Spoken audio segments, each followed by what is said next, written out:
ஃப்ளிப்கார்ட்டில் ஆன்லைனில் விளம்பரத்தை பார்த்து ஓலோ S1 4kV வண்டி வந்து ஆன்லைனில் புக் பண்ணோம். அந்த வண்டியோட ப்ரைஸு 1,01,000 ரூபான்னு சொல்லி போட்டிருந்தாங்க. அது HDFC கார்டு வச்சுருந்தா அதுக்கு சப்சிடியெல்லாம் போக 87,000 ரூபா கட்டினா போதும் அப்படின்னு சொல்லி விளம்பரம் சொன்னாங்க. அதுபடி 87,000 ரூபா ஆன்லைன்லேயே பே பண்ணியாச்சு. பே பண்ணனப்படியும் 29th நவம்பர் உங்களுக்கு நியரஸ்ட்டு ஷோரூமில் உங்களுக்கு வண்டி டெலிவரி ஆயிரும். அங்கே போய் நீங்கள் வந்து ரிசீவ் பண்ணிக்காங்கிறாங்க. அதே மாதிரி வண்டி டெலிவரி ஆனதையும் டெலிவரின்னு மெசேஜ் வந்தது. ஷோரூமில் போய் பார்த்தோம். அவங்க வண்டி வந்துருச்சுங்கிறாங்க. அப்போ வண்டி வந்ததையும் இவங்க ஒரு கண்டிஷன் போடுறாங்க. ஹேண்ட்லிங் சார்ஜ் அங்கேருந்து கொண்டு வரதுக்கு 4,250, இன்சூரன்ஸு எங்கிட்டே தான் போடணும் அப்படின்னு கம்பல் பண்ணி ரெண்டுக்கும் சேர்த்து 11,200 ரூபா கட்டுங்க, 400 ரூபா கட்டுங்கிறாங்க. கட்டினா தான் வண்டி டெலிவரி, இல்லைனா வண்டி டெலிவரி இல்லைங்கிறாங்க. அப்புறம் வேறு வழி இல்லை சரின்ட்டு கட்டி வண்டி டெலிவரி எடுத்து கிட்டத்தட்ட இன்றைக்கி 2 மாதம் 2,100 கிலோமீட்டர் ஓட்டிடுச்சுங்க. இப்போ திடீர்னு இப்போ லாஸ்ட் ஒரு 6 டேஸ்க்கு முன்னால் இது ப்ராசஸ் பண்ணணும், சப்சிடி ப்ராசஸ்ஸு அப்படின்னு சொல்லி பெங்களூர் ஹெட் ஆஃபீஸ்லேருந்து ஓலா கம்பெனிலேருந்து கூப்பிட்டாங்க. சப்சிடி ப்ராசஸ்னால் நாங்கள் ஆன்லைனில் தானே வண்டி எடுத்தோம் ஃப்ளிப்கார்ட்டில். சப்சிடி ப்ராசஸ்ஸே எங்களுக்கும் உங்களுக்கும் சம்மந்தம் இல்லை, அந்த மாதிரியெல்லாம் எதுவும் பண்ண முடியாது அப்படின்னு. நீங்கள் சப்சிடி ப்ராசஸ் வந்து பண்ணி முடிக்கலன்னா வண்டியை லாக் பண்ணிடுறோம் அப்படின்னாங்க.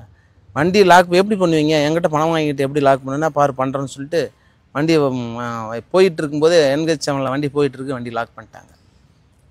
அதுக்கப்புறம் கம்பெனியில் போய் பார்த்தா நீங்கள் சப்சிடி ப்ராசஸ் பண்ணால் தான் நாங்கள் ரிலீஸ் பண்ணுவோங்கிறாங்க. இன்றைக்கி 8 டேஸ் வந்து வண்டி லாக்லேயே இருக்குது. அதுக்கப்புறம் கன்சியூமர் கோர்ட்டில் நாங்கள் வண்டியை லாக் ரிலீஸ் பண்ணணும்னு சொல்லி பெட்டிஷன் போட்டிருக்குறோம். போட்டு இன்றைக்கி இன்ட்ரீம் ஆர்டர் போட்டுட்டாங்க.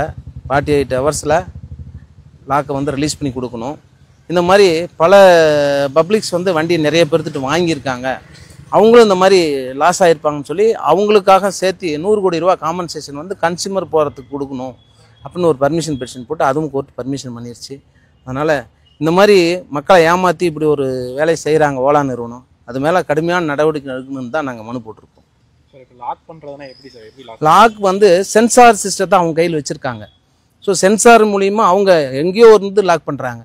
இப்போ வண்டி விற்றுட்டு சென்சாரை இவங்க கையில் வச்சு லாக் பண்ணுறது அது தவறான ஒரு நடைமுறை. ஒரு வண்டி விற்றுப்பிட்டு இன்னொரு கள்ளசாவி வச்சு திறக்கிற மாதிரி அது கள்ளத்தனமான வேலையை வந்து கம்பெனி செய்கிறாங்க. அப்போ திடீர்னு வண்டி ரோட்டில் போயிட்டு இருக்கும்போது இவங்க சென்சார் அவங்க கையில் இருக்கு லாக் பண்ணிட்டாங்கன்னா ஃபேமிலியோடு போகும்போது பின்னால் வண்டிக்கார அடித்து செத்து போயிடுவாங்க இல்லையா? இல்லை எந்த இடமும் இல்லாத ஒரு இடத்துல லாக் பண்ணிட்டாங்கன்னா அந்த இடத்துல எது வேணாலும் தப்பிட்டு நடக்கலாம், என்ன வேணாலும் நடக்கலாம். இந்த கண்ட்ரோலை வந்து கம்பெனிக்கு வச்சிருக்கக்கூடாது அப்படிங்கிறதும் கேஸ் போட்டிருக்கோம். இதை வந்து நீக்கணும் அப்படிங்கிறதான். இன்றைக்கி என்ன சார் நடந்துச்சு? இன்றைக்கி வந்து மனு போட்டு இன்றைக்கி கோர்ட்டில் இன்றைக்கே மனு எடுத்துக்கிட்டாங்க. எடுத்துக்கிட்டு இமிடியேட்டாக வந்து 48 ஹவர்ஸில் வண்டி லாக் ரிலீஸ் பண்ணணும் அப்படிங்கிறது போட்டிருக்காங்க. மற்ற அதர்ஸ்லாம் இந்த மாதிரி நிறைய 100-200 பேர் வாடிக்கையாளர்களாக வண்டி விற்றுருக்காங்க இல்லையா? அவங்க யாருன்னு நம்ம கண்டுபிடிக்க முடியாது. அவங்களுக்கும் காம்பன்சேஷனுக்காக ஒரு பர்மிஷன் பெட்டிஷன் போட்டோம். 100 கோடி ரூபாய்க்கு பர்மிஷன் கோர்ட்டு கொடுங்கன்னு சொல்லி அந்த பர்மிஷன் பெட்டிஷனை அலோவ் பண்ணிட்டாங்க. இப்போ அவங்களுக்காகவும் கேஸ் நடக்குது, எங்களுக்காகவும் நடக்குது, மற்ற வெளி பப்ளிக்குக்காகவும் கேஸ் நடத்துகிறோம். இது இப்போ சொல்லப்போனால் ஒரு ரெட்டு மாதிரி இது ஹைகோர்ட்டில் போட்டு ரெட்டுக்கு அப்போ பப்ளிக் ரெட்டிகேஷன் மாதிரி இது ஒரு கேஸ் அந்த மாதிரி போட்டிருக்கோம். என் பேர் குணசேகரன், அட்வொகேட்டு. என்னோட சன்னு பேரில் எடுத்திருக்கோம். அவர் வந்து PGP காலேஜில் அசிஸ்டன்ட் ப்ரொஃபஸராக இருக்கார். அவருக்கு தான் வண்டி வச்சுருக்காரு, அவர் தான் ஓட்டிகிட்டு இருந்தார்.